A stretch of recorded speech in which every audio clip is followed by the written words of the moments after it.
अकेले बकसल जवानी मजाया अकेले समर की के ले बताओ 100 रुपया दे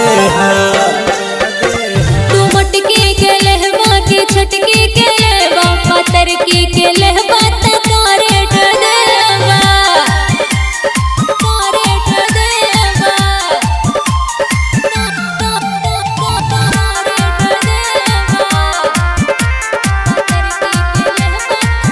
जानी बोला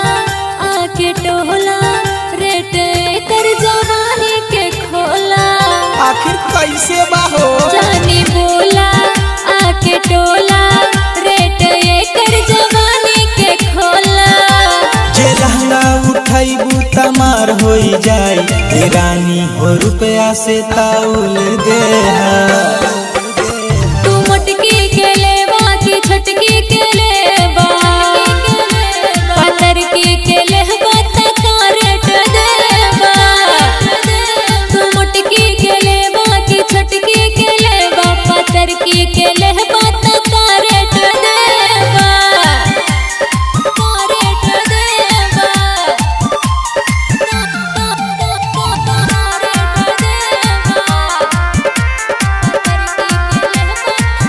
रवि रोए बात महना माल बढ़िया बा पहचाना अरे रगड़ के सबर करी रवि रोए बात महना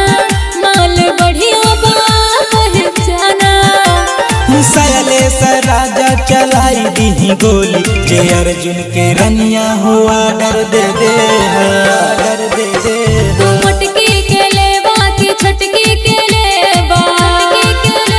पतर की के लेबा तकारेट देबा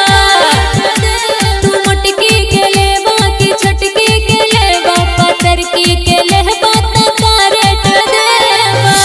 सब ढूंढे ला ये जान हम पतर की के दे दा।